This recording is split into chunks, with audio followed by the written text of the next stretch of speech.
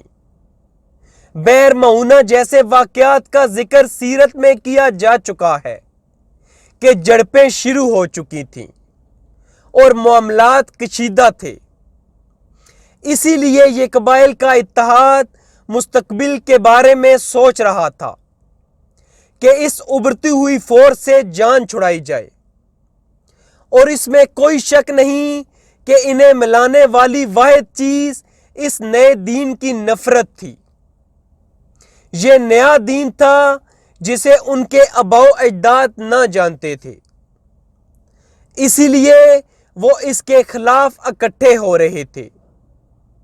تو جنگ خندق کی یہی تمام وجوہات تھیں۔ ابو سفیان اس اتحادی فوج کا سپہ سالار تھا۔ وہ سب سے سینئر فوجی کمانڈر اور سب سے سینئر سرداروں میں سے ایک تھا۔ اور بھی سردار تھے جو ابو سفیان جتنے ہی معتبر تھے، لیکن ابو سفیان سب سے طاقتور جنگجو تھا، تو انہیں جنگ خندق کا ذمہ دار شخص بنایا گیا۔ جیسے 2 سال پہلے وہ احد کے انچارج تھے۔ ابن اسحاق کے نزدیک ان کی فوج کی تعداد 10,000 تھی۔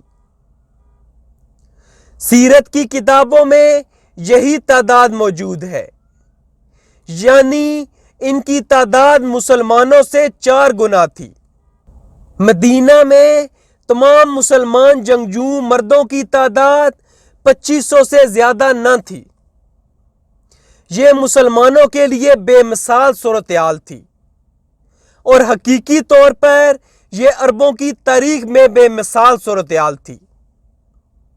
اب یہاں ہم ایک اور چیز ہوتی ہوئی دیکھیں گے کہ تمام عرب 2 جھنڈوں کے نیچے متحد ہو رہے تھے، اسلام کا جھنڈا اور کفر کا جھنڈا۔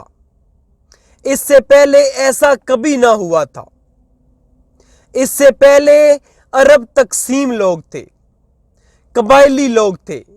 زیادہ سے زیادہ 2 قبائل تیسرے قبیلے سے لڑنے کے لیے عارضی اتحاد بناتے تھے۔ اس سے پہلے کبھی بھی 10 سے 15 قبیلے اکٹھے نہیں ہوئے تھے، اور اب ایسا مقابلہ ہو رہا تھا جیسے عربوں نے کبھی نہ دیکھا تھا۔ اس سے ظاہر ہوتا ہے کہ چیزیں اتنی تیزی سے تبدیل ہو رہی تھیں کہ رسول اللہ کے پیغام سے 10 سال کے اندر سبحان اللہ 15,000 سے زیادہ لوگوں کی فوج دونوں اطراف سے لڑ رہی ہے۔ یہ اسلام اور کفر کا مقابلہ تھا، اور اس سے 5 سال کے اندر یہ شو ڈاؤن بھی ختم ہو جائے گا۔ ابو سفیان نے تمام اتحادی قبائل کو طے شدہ وقت اور جگہ پر پہنچنے کا کہا، تو غطفان نیچے کی طرف سے اور قریش اوپر کی طرف سے آئے، اور تمام قبائل طے شدہ مقام پر پہنچے، جس کا نام سیرت کی کتابوں میں درج ہے۔ اور یقینی طور پر فوج کی اتنی بڑی تعداد کو چھپایا نہیں جا سکتا۔ خبر رسول اللہ صلی اللہ علیہ وآلہ وسلم تک مدینہ میں پہنچ گئی۔ عام طور پر جو رسول اللہ کی سنت تھی، پہلے ہم نے بدر میں، احد میں، جبکہ اب خندق میں دیکھ رہے ہیں کہ رسول اللہ نے ہائی کمان کی مجلس شورا منعقد کی۔ آپ نے صحابہ کو اصل صورتحال سے آگاہ کیا۔ پھر آپ صلی اللہ علیہ وآلہ وسلم نے کہا، تم لوگوں کے خیال میں کیا کرنا چاہیے؟ سیرت کی کتابوں میں زیادہ آپشن دیے جانے کے بارے میں ذکر نہیں ہے، کیونکہ شاید اس صورتحال سے نمٹنے کے لیے زیادہ آپشن موجود نہیں تھے۔ اللہ عالم، جب 10,000 لوگ چند دنوں میں حملہ کرنے والے ہوں تو کیا کیا جا سکتا ہے؟ صرف یہی دیکھنا ہوتا ہے کہ کہاں رہ کر لڑائی کی جا سکتی ہے۔ کہنے کو کچھ زیادہ نہیں ہوتا، حتیٰ کہ آخر کار حضرت سلیمان الفارسی رضی اللہ تعالی عنہ نے ایک تجویز پیش کی۔ سلمان الفارسی کی یہ پہلی جنگ تھی جس میں وہ شامل ہونے میں کامیاب ہوئے تھے۔ انہیں اپنے آپ کو آزاد کرانے میں کئی سال لگے تھے۔ یاد رہے، سلمان الفارسی کی کہانی کا پہلے سیرت میں تفصیل سے ذکر ہو چکا ہے۔ اس وقت ان کی عمر تقریباً 70 سال تھی۔ انہوں نے لمبی زندگی جی۔ کچھ کتابوں کے مطابق وہ 120 سال کی عمر میں فوت ہوئے تھے۔ اگر یہ صحیح ہے تو جب یہ جنگ ہو رہی ہے وہ 100 سال کے ہوں گے۔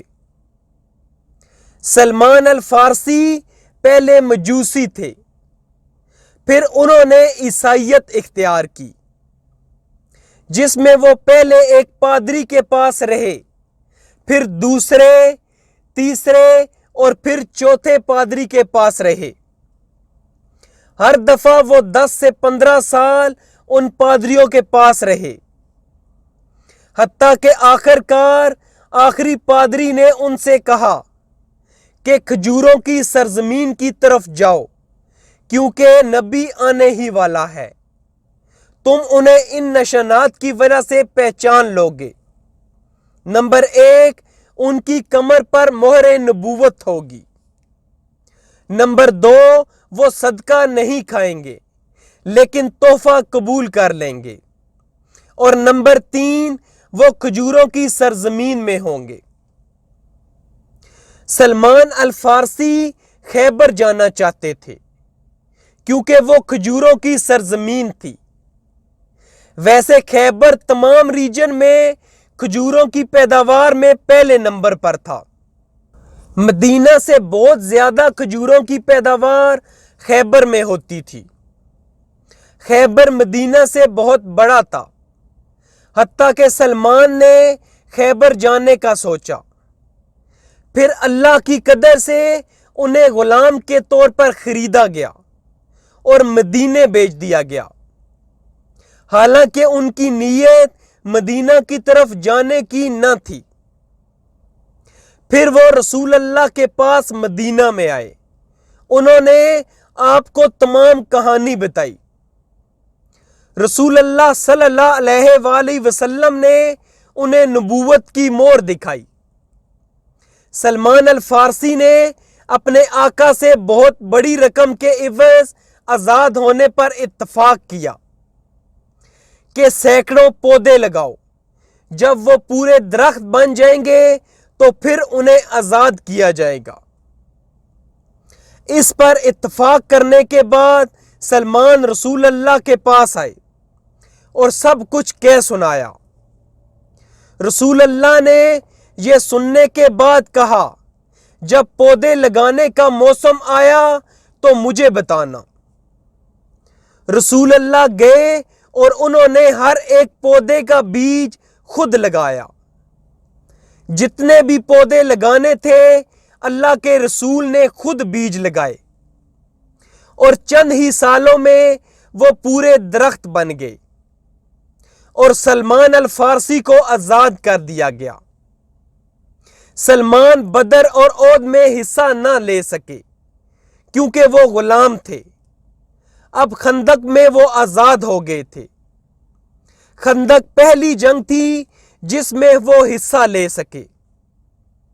وہ جسمانی طور پر زیادہ حصہ نہ لے سکے کیونکہ ان کی عمر زیادہ تھی، لیکن انہوں نے رسول اللہ کو تجویز دی کہ اے اللہ کے رسول، فارس میں جب دشمن ہمارا محاصرہ کرتا تھا تو ہم اپنے گرد خندق کھود لیتے تھے۔ اس تجویز کو متفقہ طور پر منظور کر لیا گیا۔ عربوں میں پہلی دفعہ یہ طریقہ اپنایا گیا تھا۔ ویسے اس سے بہت اہم نکتہ ظاہر ہوتا ہے کہ اسلام نئے خیالات کے لیے کھلا ذہن رکھتا ہے کہ جب ٹیکنالوجی کی بات ہو تو بدعت مثبت ہے، لیکن جب رسم و رواج کی بات ہو تو بدعت منفی ہوتی ہے۔ کہ یہ عربوں کے ہاں رواج نہیں تھا، انہوں نے پہلے ایسا کبھی نہ کیا تھا۔ یہ ایران کے لوگوں کے ہاں رواج تھا، لیکن یہ ایسا تھا جو مفید اور فائدہ مند تھا۔ اس سے ظاہر ہوتا ہے کہ رسول اللہ خود، اور یہ صرف واحد مثال نہیں ہے، سیرت میں بہت سی اور مثالیں بھی ہیں کہ کچھ چیزیں جو کسی اور کی ثقافت میں ہو رہی ہیں، لیکن ان کا رسومات اور دینی عقائد سے کوئی تعلق نہیں۔ اور جب عقیدہ کی بات ہو، رسومات کی بات ہو، ہماری اللہ کے لیے عبادت کا تعلق ہو، ہمیں کوئی پرواہ نہیں کہ دوسرے لوگ کیسے کرتے ہیں۔ ہمارے لیے ہمارا دین ہے اور ان کے لیے ان کا دین۔ لیکن جب اس دنیا میں رہنے کی بات ہو، ٹیکنالوجی کی بات ہو، کسی ایسی چیز کی بات ہو جس کا اس دنیا کے ساتھ تعلق ہے، ہم تمام تجربات سے فائدہ اٹھاتے ہیں۔ ہمیں پرواہ نہیں کہ وہ کہاں سے آتے ہیں۔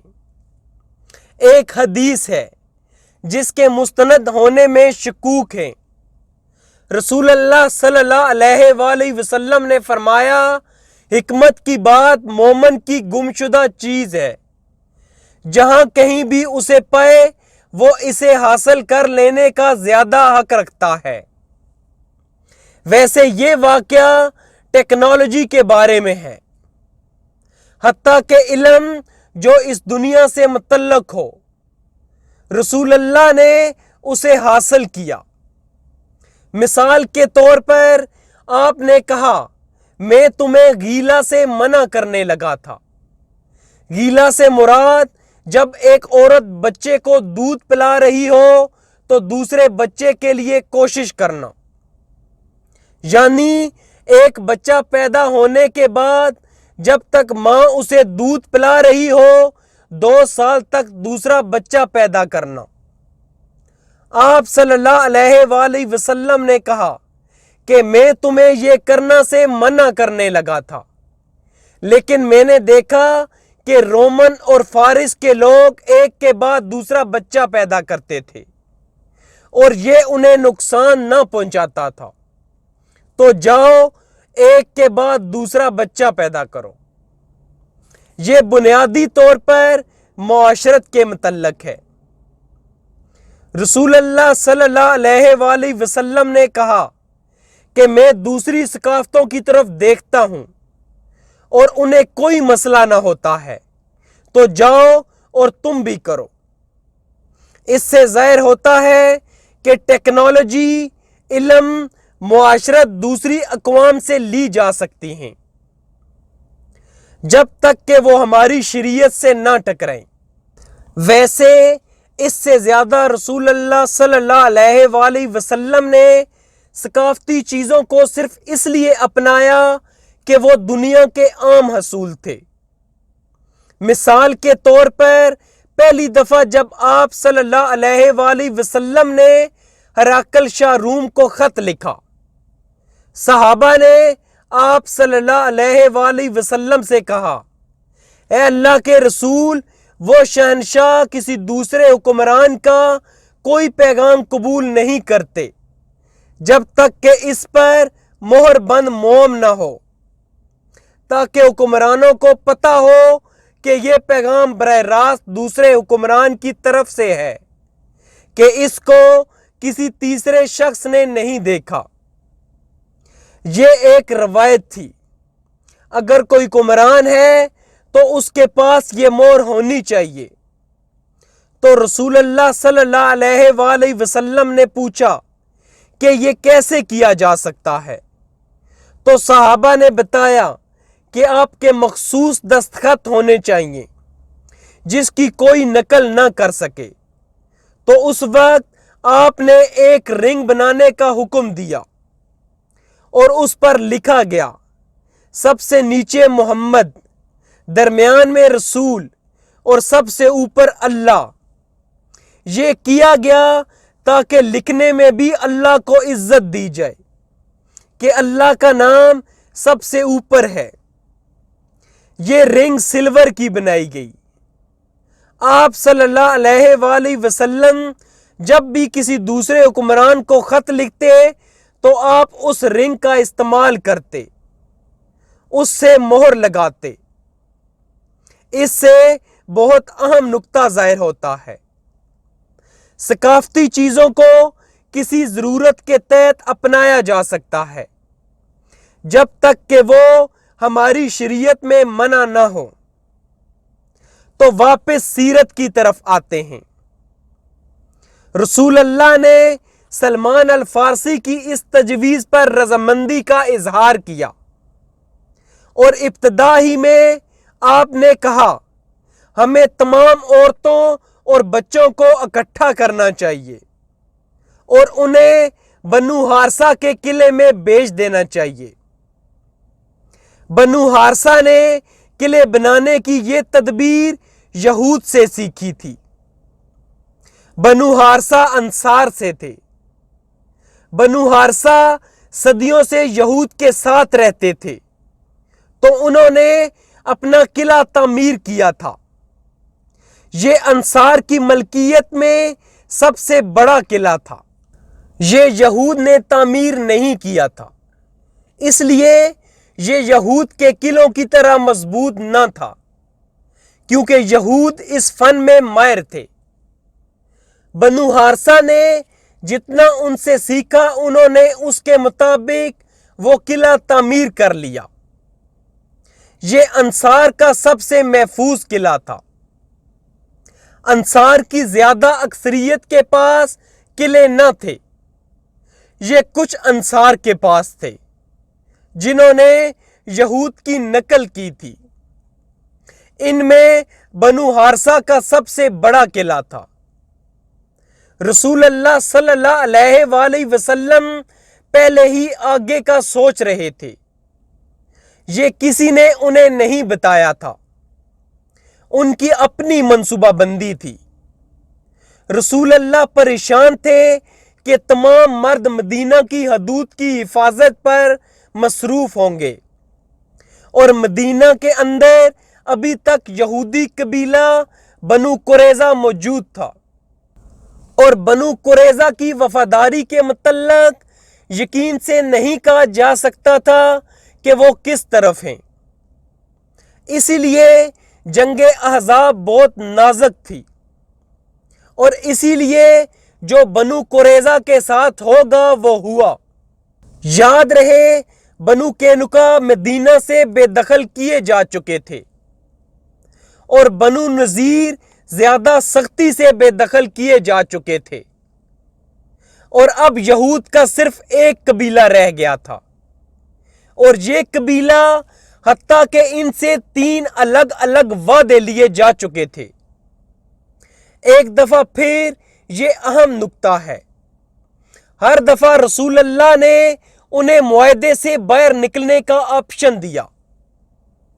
ابتدا میں مدینہ کے معاہدے میں، پھر بنو قینقاع کی بے دخلی کے وقت دونوں بنو نذیر اور بنو قریظہ سے معاہدے کی تجدید کی گئی، اور پھر بنو نذیر کی بے دخلی کے وقت جب آپ صلی اللہ علیہ وآلہ وسلم بنو نذیر کو بے دخل کر رہے تھے، بنو نذیر جاتے ہوئے رسول اللہ بنو قریظہ گئے۔ آپ نے ان سے کہا کہ کیا آپ معاہدے پر قائم ہیں جس کا ہم دونوں نے اقرار کیا تھا، یا تم لوگ اپنا ذہن تبدیل کرنا چاہتے ہو اور پرامن طریقے سے جانا چاہتے ہو؟ بنو قریظہ نے اللہ کے نام پر وعدہ کیا کہ وہ ابھی بھی معاہدے پر قائم ہیں، تو پھر رسول اللہ بنو نذیر کی طرف گئے اور انہیں بے دخل کر دیا۔ اب یہود کے تینوں قبیلوں میں آخری قبیلہ بنو قریظہ جنگ کے موقع پر مدینہ کے اندر موجود ہے۔ اللہ عالم کیا ہوگا، کیونکہ اگر وہ پلٹے تو یہ یقیناً تباہی ہوگی جب تک کہ اللہ مسلمانوں کی مدد نہ کرے، کیونکہ وہ مدینہ کی حدود کے اندر ہیں۔ تو رسول اللہ آٹومیٹکلی سوچ رہے ہیں پہلی چیز جو انہوں نے کی، جیسے ہی انہوں نے خندق کھودنے کا حکم دیا، انہوں نے یہ بھی کہا کہ عورتوں اور بچوں کو بنو حارثہ کے قلعے میں بھیج دو۔ اس قلعے کا نام الفارے تھا۔ تو آپ صلی اللہ علیہ وآلہ وسلم نے کہا کہ انہیں الفارے بھیج دو۔ اس قلعے کے بارے میں زیادہ معلومات نہیں ہے۔ ایک کہانی جو روایات میں ہے، مشہور کہانی، جب عورتیں اور بچے وہاں گئے، عبداللہ ابن زبیر بھی وہاں گئے تھے، جن کی عمر اس وقت 5 سال تھی۔ ویسے عمر ابن ابی سلمہ بھی ان کے ساتھ موجود تھے۔ عمر ابن ابی سلمہ ام سلمہ اور ابو سلمہ کے بیٹے تھے۔ یہ کہانی اس قلعے کی واحد کہانی ہے، اس لیے ہم اس کا ذکر اس وقت کریں گے، حالانکہ یہ واقعہ اب سے 1 ہفتے بعد رونما ہوگا، جب عورتوں اور بچوں کو بنو حارثہ کے قلعے میں بھیج دیا گیا اور کہا جاتا ہے 1 یا 2 بڑی عمر کے مرد جن کی عمر 70 سے 80 سال تھی، جو جنگ میں حصہ نہ لے سکتے تھے، انہیں بھی عورتوں کے ساتھ بھیجا گیا۔ صرف 1 جوان مرد ان کے ساتھ بھیجا گیا، وہ حسان ابن ثابت تھے۔ جوان مرد سے یہاں مراد یہ ہے کہ وہ جنگ لڑنے کی عمر میں تھے اور دشمن سے مقابلے کے لیے فوج کے ساتھ اگلی صفوں پر جا سکتے تھے۔ شاید ان کی عمر 40 سے 50 سال تھی، اللہ عالم۔ کیوں؟ یہ تاریخ کا ایسا پہلو ہے جس کے بارے میں ہم نے نہ سنا ہوگا، اور بہتر ہوگا ہم اس کے بارے میں نہ سنیں۔ لیکن اس کے ساتھ ساتھ اسلام سے ہمدردی رکھنے والا کوئی بھی یہ نہ چاہے گا کہ لوگ اس بات کو غلط ذرائع سے سنیں، نمبر 1۔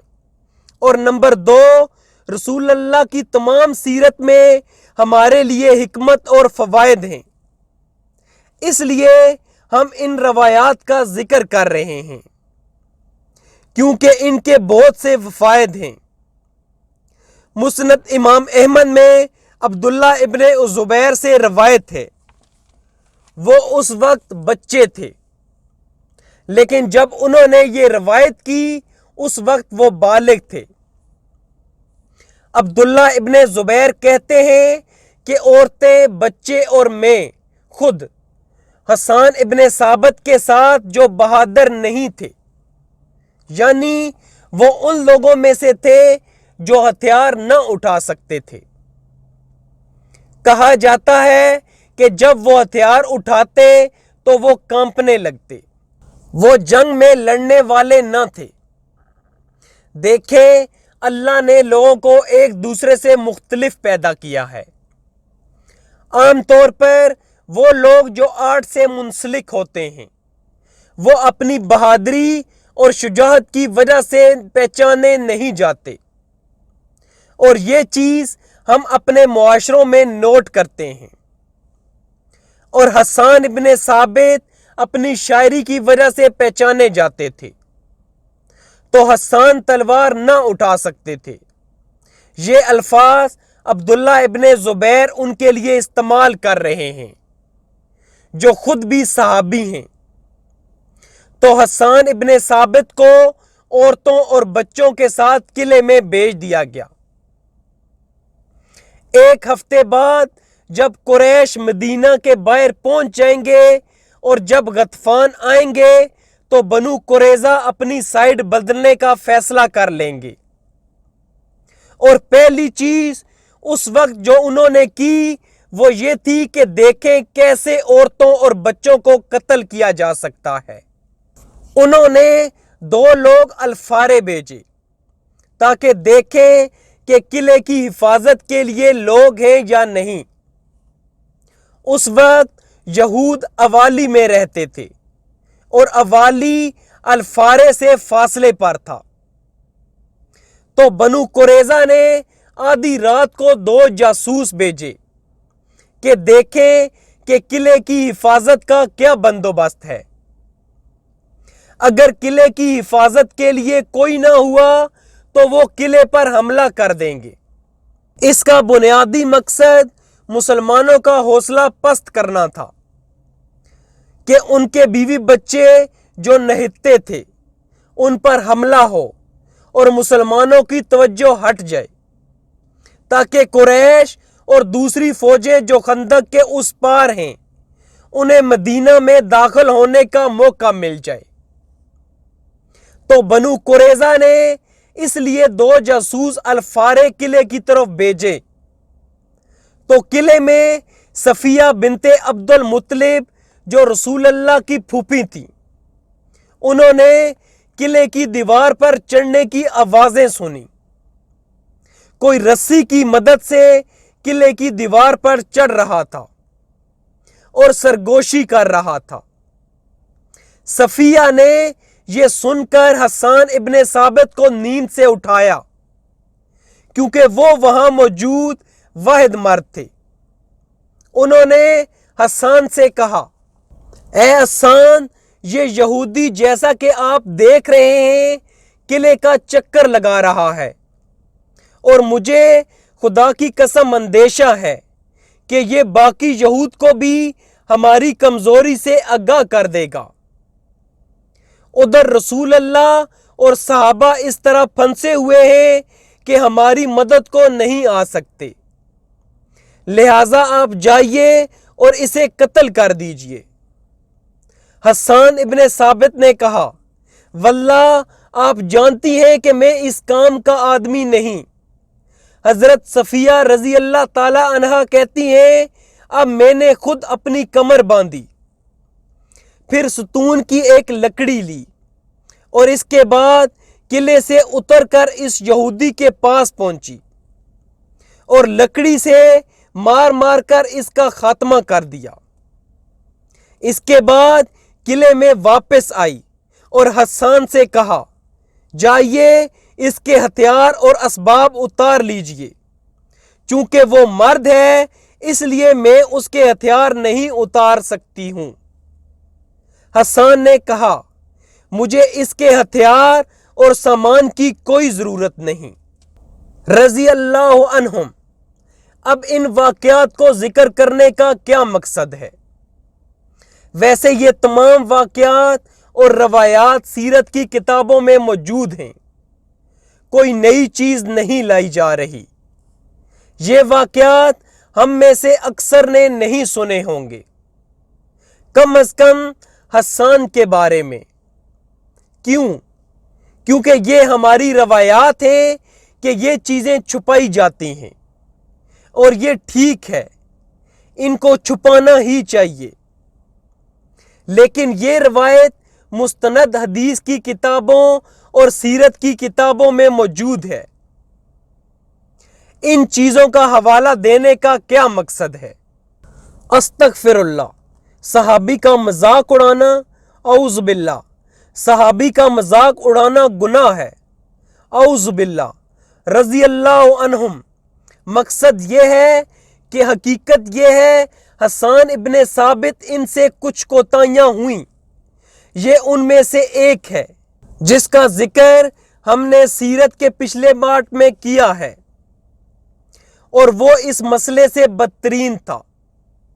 یہ مسئلہ ان کے کنٹرول سے باہر تھا۔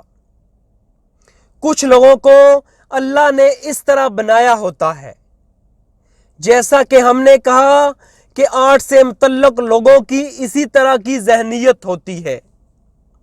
جو چیز سیرت کے پچھلے پارٹ میں ہم نے ذکر کی وہ اس سے بدترین تھی، جو بخاری کی حدیث میں ہے۔ ہم اس سب کا کیوں ذکر کر رہے ہیں؟ اس کی متعدد وجوہات ہیں۔ پہلی، یہ ظاہر کرنا کہ صحابہ انسان ہیں اور ان میں بھی کمیاں ہو سکتی ہیں۔ یہ ہمارے لیے اچھا ہے کہ ہم جانیں کہ کچھ صحابہ سے کوتاہیاں ہوئیں جن کی انہوں نے اللہ سے معافی مانگی اور اللہ نے انہیں معاف کر دیا۔ اس سے ہم میں بھی یہ احساس ہوگا کہ اگر ہم نے ماضی میں کوئی گناہ کیا تھا تو ہو سکتا ہے کہ اللہ بھی ہمیں معاف کر دے۔ یہ بہت اہم نکتہ ہے۔ تمام صحابہ رضی اللہ عنہم اور حسان ابن ثابت یقینی طور پر ان میں سے ہیں، اور اللہ نے واضح طور پر کہا کہ عائشہ والے معاملے میں سزا کے بعد انہیں معاف کر دیا گیا۔ دوسرا نکتہ جو بہت گہرا اور اہم ہے، حسان ابن ثابت کے ان مسائل کے باوجود ان کے بارے میں مثبت چیزیں دیکھیے۔ حسان ابن ثابت رسول اللہ کے آفیشل شاعر تھے۔ حسان ابن ثابت وہ تھے جب قریش نے شاعری لکھی تو رسول اللہ نے حسان سے کہا کھڑے ہو جاؤ، اے حسان جاؤ اور مجھے ڈیفینڈ کرو، اور جبرائیل علیہ السلام تمہارے ساتھ ہوں گے۔ تو جبرائیل جیسے سرگوشی کر رہے تھے، جیسے الہام ہوتا ہے، جو وحی کی ایک قسم ہے جو غیر نبی کو آتا ہے، جیسے موسیٰ علیہ السلام کی والدہ جو نبی نہیں تھی لیکن انہیں الہام آیا تھا۔ تو رسول اللہ صلی اللہ علیہ وآلہ وسلم نے کہا اے حسان جبرائیل تمہارے ساتھ ہوگا، اور حسان ابن ثابت کے لیے ایک خصوصی منبر بنایا گیا تھا۔ واحد صحابی جن کے بارے میں ہم یہ جانتے ہیں کہ ان کے لیے ایک خصوصی منبر بنایا گیا جس کو حسان کا منبر کہتے تھے، جس پر کھڑے ہو کر وہ اپنی شاعری سناتے تھے۔ یہ اس وقت کی بات ہے جب رسول اللہ زندہ تھے۔ تاریخ کی کتابوں اور ابو داؤد میں یہ بھی ہے کہ ایک دفعہ عمر ابن خطاب کی خلافت میں عمر رضی اللہ تعالی عنہ مسجد میں تشریف لائے تو حسان شعر پڑھ رہے تھے۔ عمر نے مسجد میں شعر پڑھنے پر ناپسندیدگی فرمائی اور ہاتھ میں اٹھائی ہوئی چھڑی سے انہیں ہلکا سا مار دیا۔ اس پر حسان ابن ثابت نے ناراضگی کا اظہار کیا اور کہا کہ میں اس وقت یہاں شعر پڑھا کرتا تھا جب آپ سے بہتر شخص یعنی رسول اللہ یہاں تشریف رکھتے تھے۔ پھر حسان ابن ثابت نے ابو ہریرہ کی طرف متوجہ ہوتے ہوئے کہا کہ اے ابو ہریرہ میں تم سے اللہ کا واسطہ دے کر پوچھتا ہوں کہ کیا آپ نے رسول اللہ کو یہ فرماتے ہوئے نہیں سنا تھا کہ ہے حسان کفار مکہ کو میری طرف سے جواب دے، اے اللہ جبرائیل کے ذریعے حسان کی مدد کر۔ ابو ہریرہ نے کہا ہاں بے شک میں نے سنا تھا۔ تو حسان ابن ثابت کا اتنا باعزت کردار تھا، آفیشل شاعر جن کی جبرائیل علیہ السلام مدد کر رہے تھے۔ واللہ کیا یہ جانتے ہوئے ہمارے دل کو تسلی نہیں ہوتی کہ وہ بھی انسان تھے، اور یہ ہمیں ہمارے مین نقطے کی طرف لے کر جاتا ہے کہ صرف یہی وجہ تھی کہ اس نقطے کا ذکر کیا گیا، ورنہ ان منفی پہلوؤں کا ذکر کرنے میں کوئی حکمت نہیں۔ اس پہلو کا ذکر کرنے کی حکمت یہ تھی کہ ہم میں سے ہر کسی کا خصوصی کردار ہوتا ہے، اور ہمارے گناہ یا کوتاہیوں کو اس کردار کو ادا کرنے میں رکاوٹ نہیں بننا چاہیے۔